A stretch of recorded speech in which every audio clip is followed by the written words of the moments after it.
Check.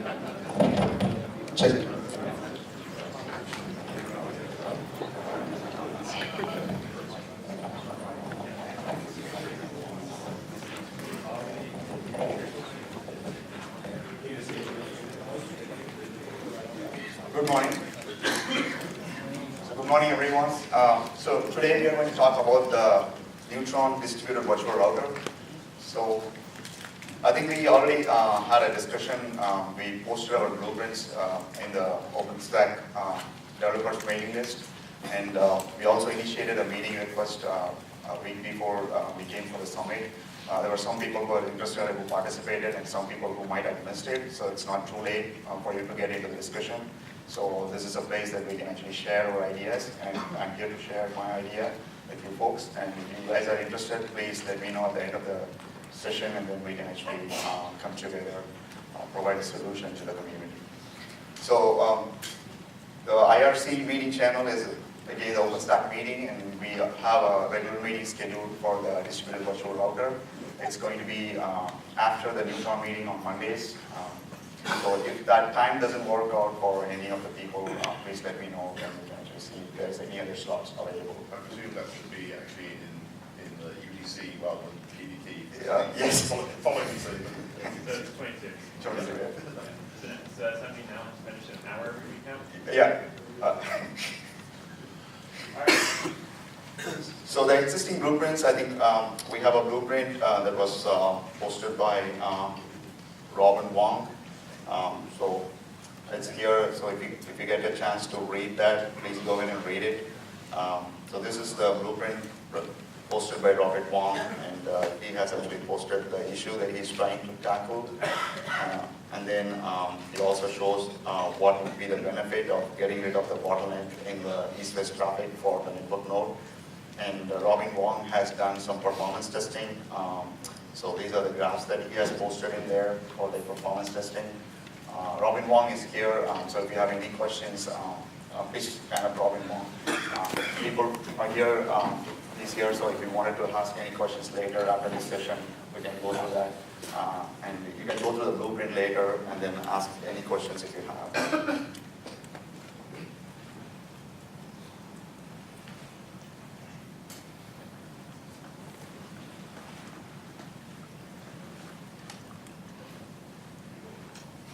So the other blueprint that we have is was presented by me. So it's also in the Launchpad. So if you get a chance to go through that blueprint, please go through that. And if you have already gone through, and if you have any questions, this is the right time to talk and ask questions about that.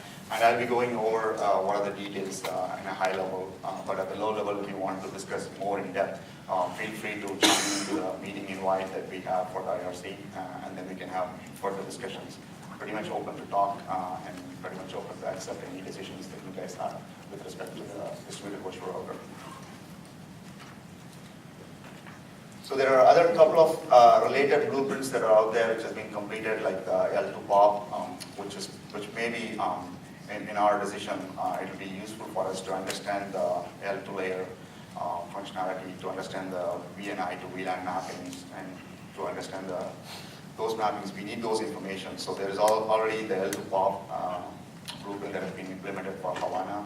So that's why I posted that in there.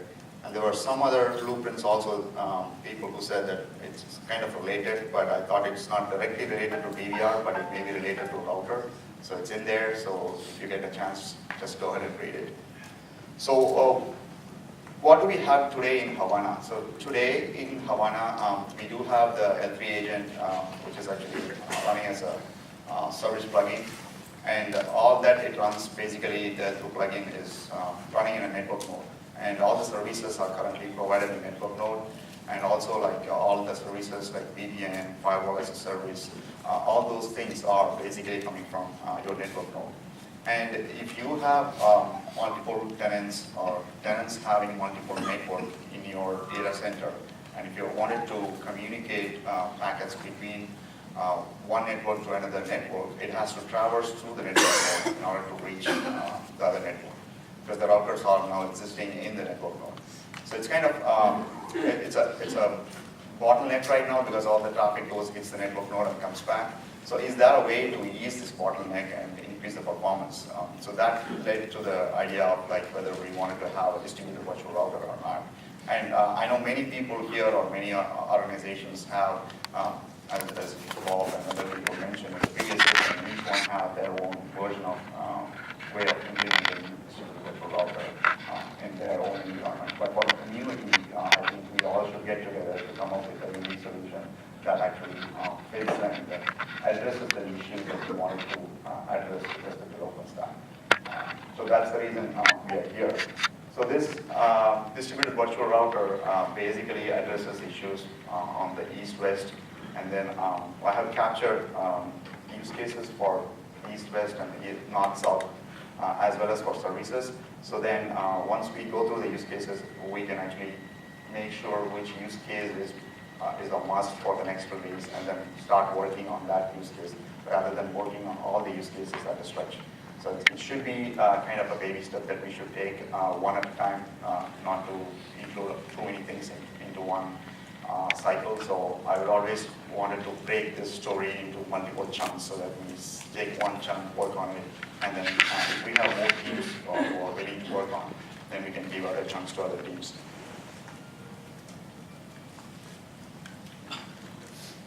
So again, as we said, why do we need a distributed router? So we discussed about that. So it is a desired feature by most of the vendors out there, because we have a trouble right now with the network node. It's a single point of failure, as well as the packets are going and hitting the network node and coming back. So we don't want to bounce back on the network node. We want the packets as much as possible actually routed from the compute node. So that should be our goal, end goal. And also this takes a huge performance hit because it goes and hits the network node. So we wanted to reduce that and increase the performance. Question. Yes? So isn't this just a implementation specifics? From the modeling perspective, we don't need to capture this, but whether it's distributed versus centralized, it's just a virtual router, right? Implementation can be realized as a single node or distributed. Yeah, that's what I will come to that point, because I think what you are addressing is, okay, I think the question here is, okay, a router is a router, a virtual router is a router, and it can be either implemented in one node or it can be implemented in multi-node. Why do you talk about DVR, and why do you distinguish between an existing ELP agent to a DVR kind of question? That's a good question. I think I have some things to discuss about that. I'll come to that later. I'll be confident. If there's already a good open source distributed virtual router out there, why wouldn't we just adopt it? We don't want to just build things because we're Openstack. Actually, we're using best of breed open source in many areas. So is that part of the sort of the analysis here, or are we assuming, of course, we're going to go and build our own? No, I think it's going to be, it's not assumed that we are going to build our own. It's actually assumed it's going to be part of the community code, and it's also assumed that the differences between a DVR and a L3 router. So today, too many things are tied to the L3 router. So do we want it to have all those functionalities in a compute node, or do we want it to split it up and say, this is the basic functionality I want on a compute node, and these are the advanced features that I wanted on a network node. So that is the main discussion that we are trying to address. And in order to split that as a basic feature and advanced features, the basic feature components, that's what I call it as distributed virtual router, logically. But physically, when you configure a router is a router, you are going to configure a simple router and say you would deploy it. And if the configuration option is there for DVR to be enabled, then customers will actually have DVR agents running on all the compute nodes. Otherwise, it will be all in a centralized compute node. We'll see.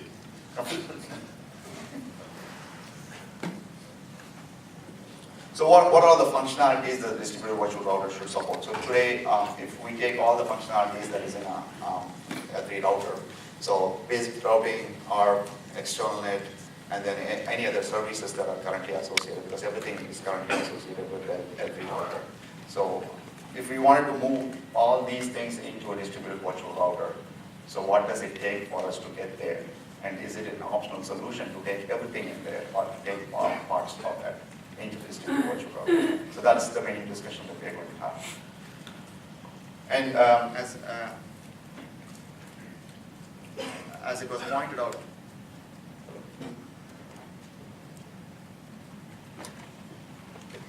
pointed out, about why can't we use the L3 agent as such. So we need some kind of experimentation on why can't we use the current L3 agent as such in a compute node. We did kind of a packet walkthrough, and then we did some kind of prototype on that. And eventually, we had some issues with respect to managing the MACs on the L3 agent, because when you have same MAC residing on all the compute nodes, when you pass traffic, there's a lot of issues that pop up with the MAC. So we wanted to resolve that problem either way. Either it's an L3 agent or it's a new agent that we are trying to introduce. That aspect of the thing has to be resolved. So we need to touch the L3 agent, or we need to write a new agent. So that was our conclusion. So I think there are a couple of points I have captured in this Etherpad. Basically, exposing the gateway MAC.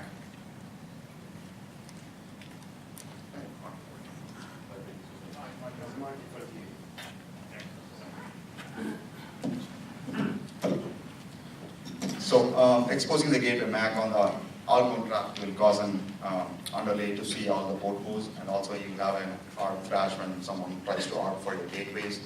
And not only that, all the services today that you're running on a centralized network node will have to be moved to the compute node in those cases. How do you segregate services has to be there.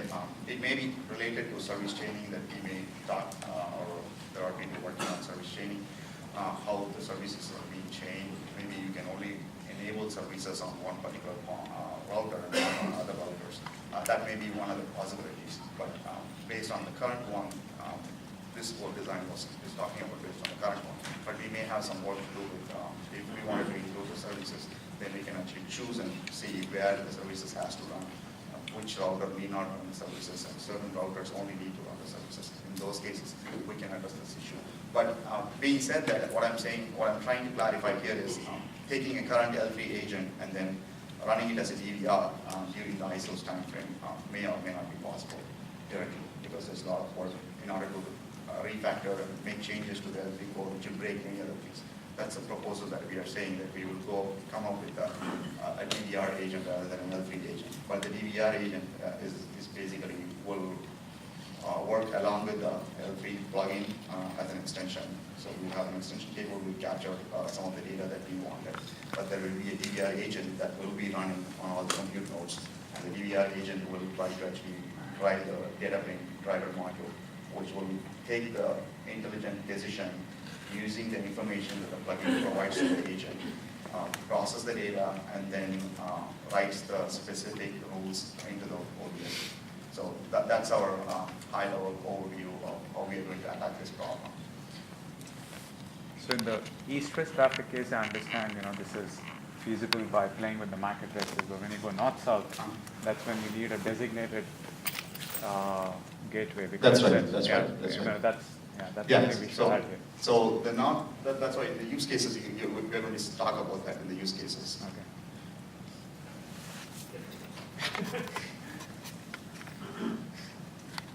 So, okay, I think, so the action items that we had based on Yeah, I was just going to say, your use cases and testing is all about east-west traffic, but it's much more interesting in my experience to find out how the traffic will pass out onto the external network, which is a more specific and scientific case than what you're testing. That's right. So I think that's the reason I captured all the three types of use cases. And what we're trying to do is, we did a prototype on the east-west traffic, and it's working. And we also did a packet walkthrough, thinking that right now our assumption is the network node will still exist. It's not that the network node will go away with the distributed virtual router. The network node will still exist, and for all the services, the packet will go through the network node. For any external gateway access, the packet will still go through the network node, but only for the... That's not solving the problem. I mean, that's why everybody uses multi-host in mega network. Yeah. So I think the prototype, what I'm talking about is, we are not saying that we will not do that. The prototype that we have today is what I'm talking about. Yeah.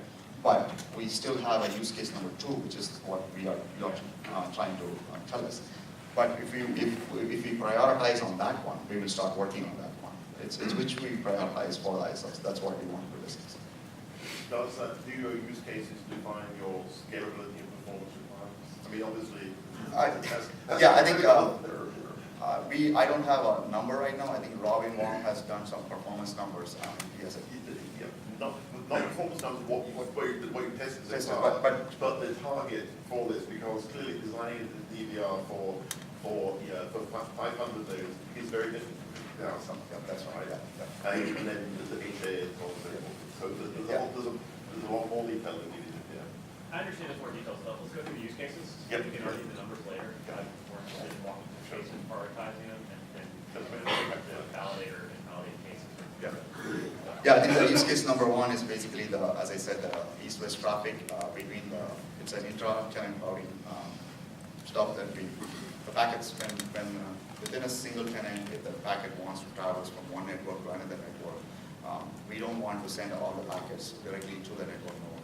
Instead, our DVR data plane driver will be acting as a proxy for the gateway, and then let me finish this one. I'll take your question once I finish the use case. Is it okay? Fine. Okay. So the DVR will act as a proxy ARP, and then it will ARP for the gateway to the compute node. VMs will get the ARP request, and the response will go to the DVR, and the DVR will then take a look at the packet and take a look at our cable that we are maintaining based on the plugin that is provided from the agent, and then it will take a right decision whether this VM has to be placed in which flow through which queue. So we write the rules and put it into the VR tunnel, and the VR packets will go through. For OVS kind of thing, we will use the VR tunnel.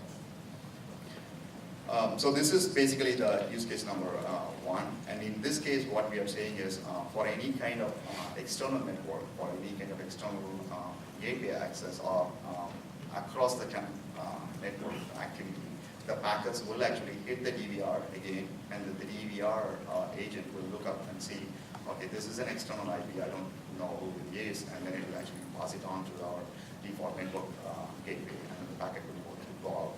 And the packets coming in will be redirected. So, and the issue that we are solving with respect to MAC address here is that we do have a unique MAC on the southbound interface on all the DVR data link module that we are trying to achieve here. It's not going to be on the northbound MACs. It's going to be the same MAC as what you are using it on the network node, or on the southbound it's going to be a different unique MAC on the compute node. That's how we are trying to solve this problem. This can be also achieved in the L3 agent, as I said. Similar theoretical option model can be also applied on the L3 agent, but as I said, it's not going to come as such, but we need to do some refactoring work on that. So this is the use case number 1, and then question on this use case number 1. yeah, I'll take first question from him and then I'll. Yes. So when you say intra-tenant, Yes. is there an assumption that the tenant should have only one virtual router, or if he has more than one virtual router, is it still qualified to have that? Tenant can have only he can have more than one virtual routers. Based on his networks and what are the types of networks he's trying to couple it together. He can have like a private router, and he can have multiple private routers. So he can have. So the east-west will cover. It will cover all the tenants across the tenants. And across the virtual routers, you could have IP overlap also, right? Yes. In this case, how do you treat that? So the IP overlap is taken care of by the overlay. That is overlay. We do support the overlay in this case. And what we do is our DVR, the data plane driver instance will have different tables for different instances. We are not using namespaces for now, but we are using, since we are having a kernel module in there, so we are trying to achieve it with respect to different tables rather than using the namespace. So, while you were mentioning about gateway and all, this also probably makes a case for a distributed external gateway for that hardware. Yes, so I think you have to wait till the second use case that I discussed. We don't want to introduce another like distributed external gateway, but I'll talk to you about As, it offline. yeah, as part of the distributed virtual router, we need to have like steps, as I said. Step 1, we need to address the east-west. Step 2, we can see whether we can address It's a slightly more north-south. complex case, but Yes. it's something possible. Okay, we'll talk, take it offline. The distributed virtual routers, on each compute node you're running one, I'm assuming you can use a single IP address on each of the compute nodes and you're guarding the ARPs from leaving the compute nodes so we don't have to consume one IP per network per node, right? Okay, all right. So basically, currently on the northbound side, we are using the same IPs as the IPs that are being used in the network node. So all, And you're just, Yeah, you're yeah. localizing them to compute nodes. localizing so it they and then, don't- yeah. Okay, cool. So the second use case is basically, we are, yeah, sure. In this use case, what you didn't prompt from external gateway, Mhm. what So from the external gateway, when a packet comes in, it will be directed to the right VM. So we are not blocking anything from the external side when the packets are coming in. It's going to pass through as such. how does the external gateway now reach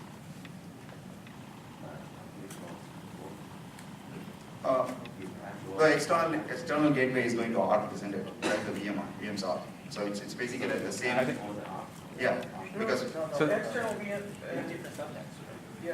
it's a different subnet, but the external gate. So return path would work as it works today. Yeah, as my it works assumption. today. As it works There's today. nothing- There should not be any nothing change on the special, return path. thing with- It's only when with you're the- going out. all the ARP cache is on external. No, which is how it is on the L3 node today, Yes. right? No, return Yeah, path, you then have it's multiple all endpoints. You're No. distributed. Because it's going through the L3. I'm assuming it's going through the single point of failure when it's going out. That's what you're Yes, mentioning. yes. It Yeah. goes to the network node and then goes out. So east-west is distributed as I understand, but going out is still Going out to is the always node, right? yeah. It's still going. That's my understanding. Yeah, yeah. So it's going on, still using standard L3 and standard network now. Pardon?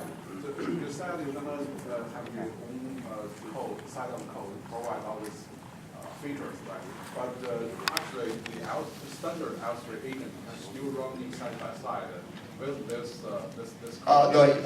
The L3 agent, as such, how is it behaving today? It will be running in the network node. We are not planning to run the DVR in the network node. The DVR will only run it in the compute node. That's for sure. The whole question is, how do you expect what service to plug into this? Yeah, this services is another big topic. That's the use case number 3. Okay, I